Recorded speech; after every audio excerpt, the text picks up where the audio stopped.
Good morning and welcome to the May meeting of the Local Planning Agency for Pinellas County, Florida. I'm Matt John. The Local Planning Agency, or today's public hearing by the Local Planning Agency is being held to review proposed amendments to the Pinellas County Future Land Use Map and Zoning Atlas and other items relative to the county's planning and growth management program. The Local Planning Agency is an independent advisory board charged with reviewing and making recommendation to the Pinellas County Board of County Commissioners on cases to be heard today. The Board of County Commissioners will make the final decisions on each item at a separate public hearing currently scheduled to be held on June 16th, 2026 at 9:30 a.m. The Board of County Commissioners meeting will be held at 333 Chestnut Street in the Palm Room. The procedure for today will be as follows. First, staff will make a brief presentation, not to exceed 20 minutes. After that, the applicant will present their case, again, not to exceed 20 minutes. We will then hear from proponents who will be given 3 minutes each unless representing a group of 5 or more, in which case they'll be given 10 minutes. Non-speakers must be present and waive their time. We will then hear from opponents who will be given 3 minutes each unless representing a group of 5 or more, in which case they will be given 10 minutes. Likewise, non-speakers must be present and waive their time. Finally, the applicant will be given an opportunity to close, answer questions, or respond to any concerns raised by the proponents or opponents for a period of time not to exceed 5 minutes. Before your presentation, please give your name and address for the record. All testimony needs to be under oath, so if you've not been sworn in already and you plan to testify, please rise now and be sworn.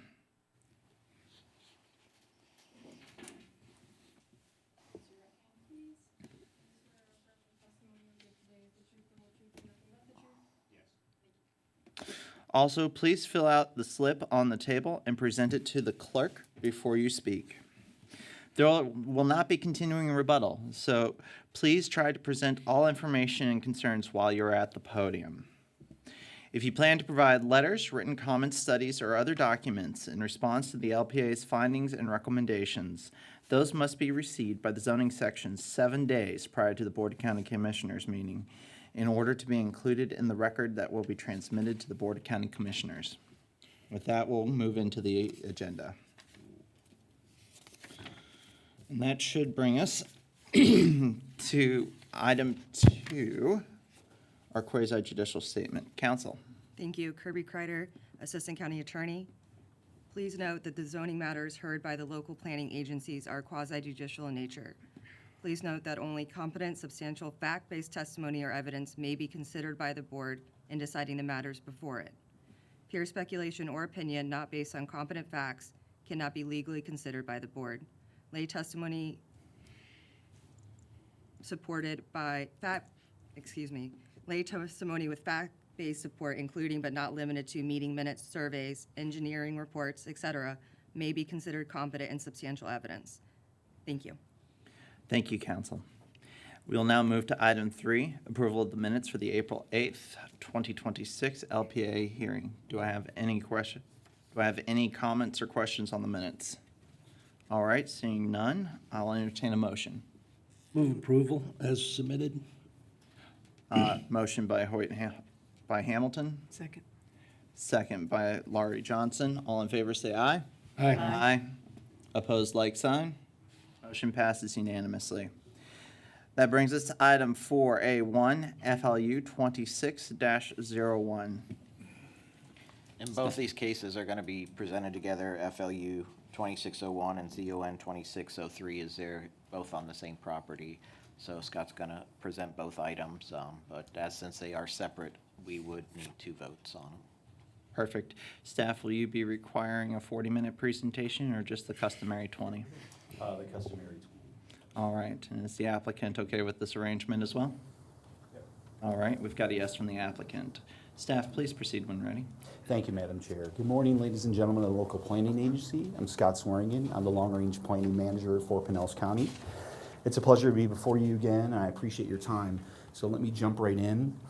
As Mr. Schoderock mentioned, we have 2 companion cases, a land use change and a zoning atlas amendment as well. The subject property is approximately 2.69 acres, and it's located at 2577 Keystone Road in East Lake Tarpon.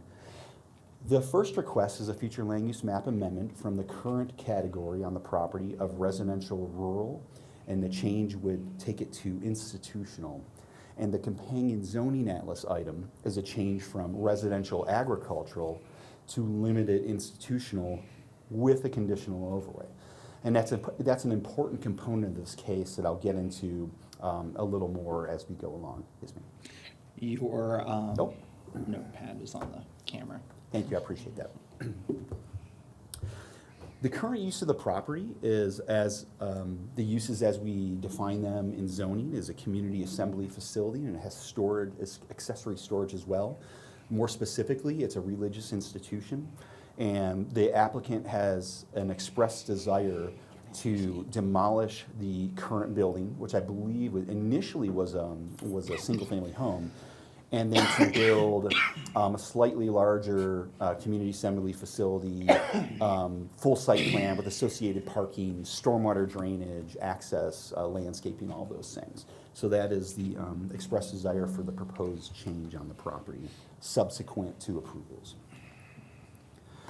As I mentioned, a conditional overlay, an important component of this request, because what that does is it kind of takes that box of permissibility as well as requirements, and it adds to them. So it makes it much more specific in an understanding of what can possibly happen on the subject property. So the parameters of that conditional overlay in this case, that overlay, it limits the allowable uses to only a community assembly facility with accessory storage. So you're about to hear me go into a description of the land use categories, current, proposed, zoning current, proposed, a litany of uses that could be there, understanding that per this conditional overlay, the only thing that could be built in that property is a community assembly facility with accessory storage. Likewise, that overlay limits the maximum floor area ratio to 0.3 and impervious surface ratio to 0.6. Impervious surface, not service ratio. It increases the primary building setbacks to 15 feet for the front, rear, and side yards. It also restricts vehicular access to East Lake Drive only. Currently, there is a curb cut on Keystone Road. Keystone Road is designated by our comprehensive plan as a scenic non-commercial corridor. And so what we like to see, and we have requirements as well in the countywide plan as well, that limit the type of uses that could be on a scenic non-commercial corridor, so keeping kind of more heavy retail, restaurants, industrial, keeping that off the corridor in lieu of other less intense uses. But it also looks to limit the number of access points on the road. So per this conditional overlay, they would remove their current access from Keystone Road and just use the lake, and just use the East Lake Drive frontage.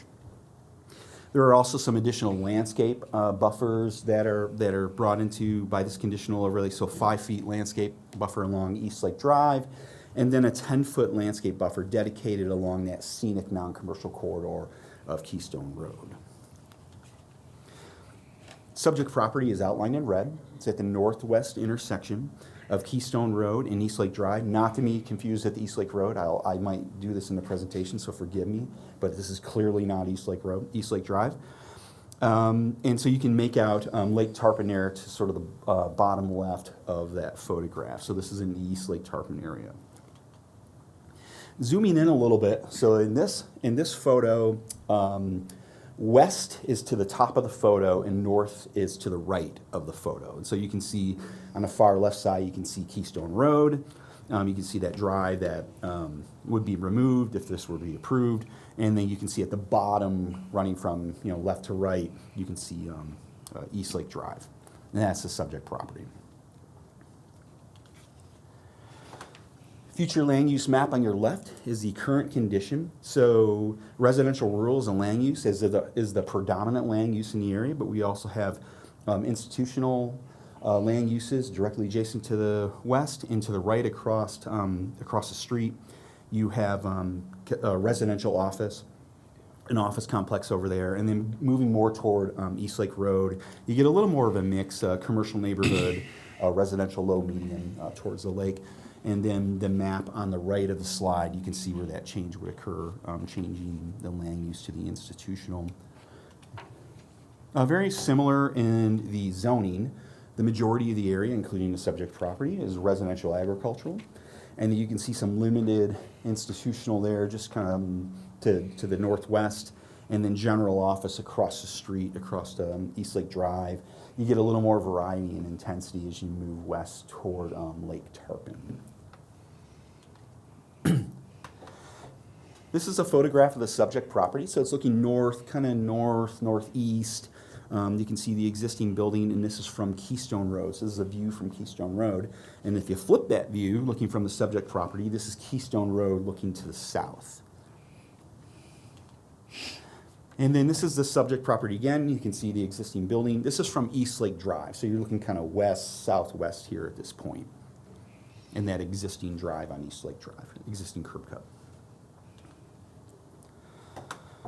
So the current land use, residential, rural, residential agricultural uses primarily. Now it does allow a limited amount of institutional, kind of like ancillary, non-residential uses, transportation, utility. Important to note, so Per land use, the use on the property and the use as proposed or as desired by the applicant, expressly desired, is for an institutional type use.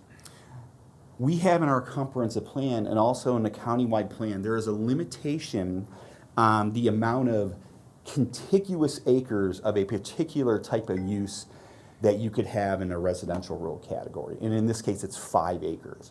So next to, directly adjacent, contiguous to the subject property to the west, you have other institutional type uses. When added up together, they would exceed 5 acres. So complete redevelopment of the property would not be permitted per the land use for an institutional use because it would exceed that 5 acre threshold. Thus, while institutional is a type of use that could be potentially permitted in residential rural, in this case it would not be. That's a long-winded way of saying that. I'll answer any questions if you have, at least try to when I conclude. So per our comprehensive plan, residential rural land use is generally appropriate in areas where use and development characteristics are rural in nature and in areas where environmental features are linked to the protection of natural resources such as aquifer recharge areas, groundwater resources, and the 100-year floodplain. Residential density is a half unit per acre is what's permitted, and a 0.3 FAR for non-residential uses. And then the proposed change to institutional, pretty much what you'd expect in an institutional category, institutional type uses. So schools, medical, community assembly, daycare, government, civic organizations, that kind of thing, also allows residential and recreation. Generally appropriate for areas, for uses that can help serve the community, and to recognize the special needs of these uses relative to their relationship with the surrounding uses, transportation, that kind of thing. 12.5 residential units per acre is generally what is permitted in the institutional, and 0.65 FAR for non-residential uses. And then real quick to the zoning, as one would imagine, residential agriculture, so more large lot, residential and ancillary agricultural activities are permitted. Maximum building height of 35 feet, impervious surface ratio limited to 0.6.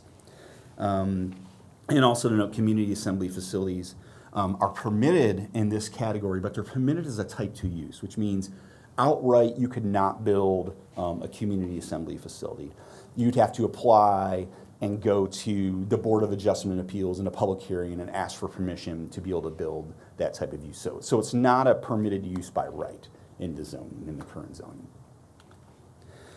And then to change the limited institutional, so as one would expect, institutional uses, but with more limitations, education, public, semi-public uses, schools, assembly, civic, ALFs. And the purpose of that zoning is to designate, develop, and accommodate public uses that serve the needs and interests of the surrounding community. Again, I told you I was going to take a few minutes of your time to go through the litany of uses and the FAR and the densities, but to keep in mind that what rides with the zoning per this proposal is a conditional overlay that limits the property to that one primary use of community assembly facility with an accessory storage. It limits the FAR to 0.3 and the ISR to 0.6. There are increases in building setbacks that have been added to that overlay. Restricted access to Eastlake Drive, so that curb cut on Keystone, as I mentioned, goes away. Building heights limited to 35 feet maximum, and then landscape buffers that have been added as well. So that's pretty much the box that this property would live in if this were approved. When it comes to traffic impacts, so from a future land use perspective, I explained this before, we kind of take that 20,000 foot level look at traffic, which is, it's very rudimentary. We know that we have traffic analysis that comes later during site plan. And it just looks at, here's the land use category today, and here's the land use category tomorrow, and what's the delta of impact. And per that delta of impact, it'd be about 266 additional daily trips. Now, what we have the benefit of knowing in this case, one, we have the conditional overlay that already says this is all you can do on the property, but we also have the existing use that is the same as the proposed future use, but with a little more square footage. And so our analysis would, when we kind of drill down to a little more direct, kind of a more realistic analysis of traffic, traffic impacts are determined to be very minimal. It's a like-for-like use, a little more square footage, so the impact from what's today to what would be tomorrow would be much more minimal. For what it's worth, Keystone Road operates at a level of service C and has a volume to capacity ratio of 0.54, which essentially means that this segment of Keystone Road in the PM peak hour of traffic is about 54% occupied. So it's got about another 46% of capacity before it would be thrown into like a deficient roadway status. So the traffic on Keystone Road appears to be well suited as well on the property. So let me close by saying that staff finds the proposed request, it's appropriate for Keystone Road, and the subject property is generally compatible with the immediate area. The conditional overlay, as a part of this, it places those additional conditions that I went through and limitations on the property to further protect the surrounding neighborhood. The proposed use, as expressly desired by the applicant, because there's no site plan before us, right? That use is the same as the current use. What staff often likes to see is that the redevelopment of the property would bring the property through the site plan review process, okay? So now, whatever was there before that may not be permitted by our current code, or maybe before our code, the property must go through our code and meet our code requirements. And so that we always like to see that, to meet our sort of modern 2026 standards that we have in place. And so the redevelopment of this property, as expressly desired, would do just that. And then finally, we find a proposal consistent with our comprehensive plan, which includes our East Lake Tarpon community overlay. Staff recommends approval in summary, and the Board of County Commissioners is scheduled to hear this in a public hearing on June 16th at their 9:30 a.m. hearing. They usually hear things at 6 o'clock, so they'll hear this one in the morning at 9:30 a.m. on the 16th. That concludes my presentation. I thank you for your time, and if I can try to answer any questions you may have, that would be great. All right, Thank you. Thank you. Board members, do you have any questions for staff at this time? I have one. The .6 ISR, is that for the structure only, or does that include paved parking areas and everything? It includes parking areas as well. Okay. Paid parking areas, yes. It would include sidewalk areas, any impervious surface, yes. Okay. Not just And rooftop. The adequate retention areas would also be required on the site plan. Absolutely. Okay. They would need to meet our stormwater requirements as currently in place. All right. Board members, any other questions for staff? I just have a follow-up question. That's fine. When I was reading the staff report, I believe it said that this site was in the flood zone, but if I recall correctly from just my familiarity with the county, that's like halfway up a hill, isn't it? So where's the flood zone? The flood zone is in the northern portion of the property. Like the northwest portion of the property, so the building is So not up where proposed that in the old flood cow zone. pond is? Yeah, and we can, there we go, to show them. Do you want to show them? I can show you the. Yeah, Yeah, absolutely. it's up where the little Might need to pond is, zoom in on right? that a little bit. So up in this area. Got it. And there's, again, obviously we're not in site plan, but from the concepts that we've seen, well, one, the applicant is aware of that area, and there's no expressed desire to build within that area as well. Yeah. Yeah.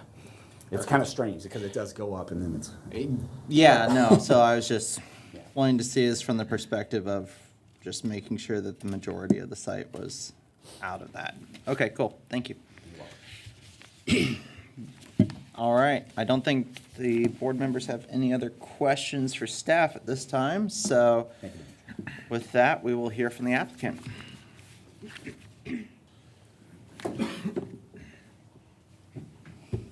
Please state your name and address. Diogo Rodriguez with Infinity Engineering, 702 Seaboard Place, Tampa, Florida. I just want to thank all of you for hearing us here and for staff for helping us through this process. We come in as good neighbors to bring this property to up to standard, to the latest standard, latest codes, And I'd leave it open to comments or questions if you may have any. Board members, any questions for the applicant at this Yes. time? Yes, Madam Chair. Larry Johnson. Good morning. Thank you very much for being here. So is your intent to take down the building that's there now and replace it, or just to remodel it? Take it down. Take it down and bring up a new building, approximately the same size. We don't have architectural drawings yet. Once we go through the whole permitting process, we'll see what staff has to say, but the intention is to take it down and rebuild one. Thank you. All right. Board members, any other questions for the applicant? All right, seeing none, thank you. Thank you. Okay, at this time, we will hear from any members of the public in the room who wish to speak in support of application FLU 26-01 or ZON 26-03. And I am not seeing any. Is there anybody online who wishes to speak in support of application FLU 26-01 or ZON 26-03? Good morning, Madam Chair. There are no participants online. All right. And at this time, is there anyone in the room who wishes to speak in opposition to applications FLU 26-01 or ZON 26-03? Again, seeing none. And eye in the sky, I assume nobody's popped in online since the last time I asked? That would be correct. All right. Applicant, you do have 5 minutes to speak if you wish. For closing remarks, he's shaking his head no. It comes back to the board. So, board members, do we have any final questions or remarks before we start our motion practice? All right, seeing none, I will entertain a motion on application FLU 26-01. I move to approve it as is. Motion by Brito, second by Larry Johnson. All in favor, say aye. Aye. Aye. Opposed, like sign. Motion passes unanimously. I will now entertain a motion on application ZON 26-03. Motion to approve as is. Motion by Brito, Second. second by Hamilton. All in favor say aye. Aye. Opposed, like sign. Motion passes unanimously. All right. Good luck at Board of County Commissioners. Staff, do we have any final remarks before we adjourn? I do have a couple of items. Okay. First, I'd like to share, we are in the process as part of our department work plan. We looking for initiatives to be more cost-effective, more efficient. So one of the items we've been looking at this year is doing away with paper agendas and going to, tablets for the board members. So that's in process right now. It's part of our budget package for this year for our department. We've looked at the staff time, the paper costs, mailing, et cetera, the waste with the paper, and, determined that switching to the electronic is a lot more efficient, more cost-effective. So that's something that we're hoping by the end of the year we will have in place. If that goes forward, we would still be providing you the electronic, the PDF agenda ahead of time, and then at the meeting we would have tablets with the agendas, everything on there, bookmarked and everything, so you could jump around to the agenda items and pages as needed. So that's something we're hoping to get to. I've been wanting to do that for a long time, and glad we can finally move in that direction. So I'll take anybody's got any questions on that or comments. It's 2026, let's do it. Is it racing into the 21st century? I've got a hardback book on my nightstand tabs, about this thick. I enjoy reading from paper, and I'm here to serve, but I'm here to serve at the efficiency of our people, so. I'm so sorry. I had one question. What about the parking pass? How will we work that out? We will still get that to you, so you will still have that. So yeah, we're working on that. We know only there's have still to kill one tree to get the parking. there's still some You know, we try to go as paperless as possible, but, you know, still in government, there's things that have to be, and, you know, it's hard to be completely, so, you know, we understand. There's certain things that won't have to change. I think we're all looking forward to the shift. Yep. And my other announcement is that there is no meeting next month in June. We had a conflict. The board, or county commissioner, is holding budget work sessions, and so our normal meeting time fell into that. There was no other dates that were feasibly possible, so we had to cancel the June meeting. So we will see you in July. We will have cases because they're still coming in, so we will have items that'll come before you in July. So enjoy your month off. Understood. We look forward to serving in July. Thank you. All right, board members, any questions, remarks, anything? I did notice, and maybe it's just the fact that I haven't been all that alert lately, but that there's been some changes in the presentation package, and I appreciate them because I see some things that just make it much clearer to me. For example, having the photograph on the page, same page, and your comments, the comments from the various members of the planning board and other boards are noted out separately from just being in the verbiage, so I appreciate that. Yeah, we had feedback from some of our I'd say frequent flyers, our attorneys and engineers that present to us that were asking, you know, when they go to the DRC meeting, is there a way to get staff comments ahead of time? So we tested it out and had a pre-meeting setup stuff for where you know, county staff can then provide their comments ahead of time written, so the applicant has it.